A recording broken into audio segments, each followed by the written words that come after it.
দ্রুত গতিতে এগিয়ে চলেছে ঢাকা জেলার সাভার উপজেলার ভাকুরতার ভাঙা ব্রিজের নতুন ব্রিজ নির্মাণ প্রকল্প।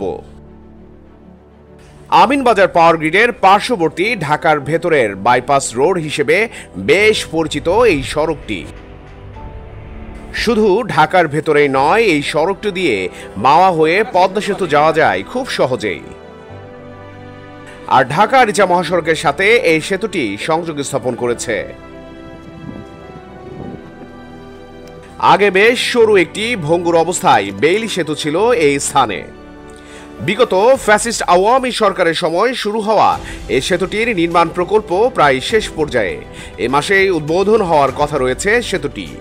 এই সড়কটি দিয়ে প্রতিদিনই প্রায় হাজার হাজার গাড়ি চলে এবং আপনারা দেখতেই পাচ্ছেন যে এই সড়কটি দিয়ে ব্যক্তিগত গাড়ি যেমন চলছে, দূরপাল্লার বলতে গেলে যে হ্যাভি ওয়েটপূর্ণ ট্রাক পর্যন্ত চলে। আর এই রাস্তাটা দিয়ে যেভাবে গাড়ি ঘোড়া চলছে, ঠিক আপনারা দেখছেন যে এখানে একটি অস্থায়ী বেসিসে একটি ব্রিজ বা কালভার যেটি বলা হয় না কেন নির্মাণ করা আছে।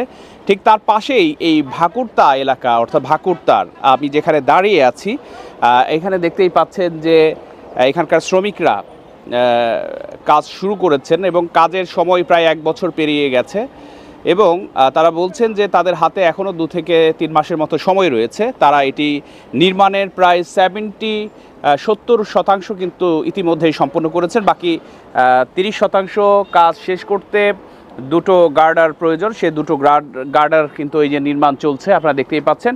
এই 2টো গার্ডার নির্মাণ হলেই কিন্তু তারা এই ব্রিজটি হ্যান্ডওভার করে দিতে পারবেন এবং ব্রিজের আগে এবং পরে যে রাস্তার সড়কের যে কাজগুলো, সে কাজগুলো কিন্তু চলমান রয়েছে এবং সেটি 2-1 দিনের মধ্যেই শেষ হবে। এরপরও যেহেতু সাধারণ জনগণের যে ভোগান্তির কথা চিন্তা করে তারা দ্রুত কাজটি শেষ করবার জন্য কিন্তু চেষ্টা করে যাচ্ছেন বলে কিন্তু তারা আমাদেরকে জানিয়েছেন। এখানকার সাইট ইঞ্জিনিয়ার কর্তৃপক্ষের বারণ থাকার কারণে তিনি কিন্তু আমাদের সাথে কোনো প্রকার কথা বলেননি। তিনি ক্যামেরার সামনে কোনো কথা বলতে রাজি হননি। তিনি আমাদেরকে জানিয়েছেন সেটি হচ্ছে যে জুলাইয়ের শেষ দিকে ব্রিজটি হ্যান্ডওভার করবেন তারা এবং তাদের ম্যাক্সিমাম কাজই শেষ হয়ে গিয়েছে। 2টি গার্ডার যেটি বাকি আছে, সেই 2টি গার্ডার এই জুনের মধ্যে তারা বলছেন যে কমপ্লিট করতে পারবেন বলে কিন্তু তারা জানিয়েছেন। জুলাইয়ে হ্যান্ডওভার করবেন ব্রিজটি, এরকমটাই কিন্তু তারা আমাদেরকে জানিয়েছেন। এ সেতু চালু হলে ভাকুরতা এলাকাবাসীর জীবনযাত্রার মান আরও উন্নত হবে বলে মনে করছেন সংশ্লিষ্টরা। আনিসুর রহমান, ভাকুরতা, সাভার, ঢাকা।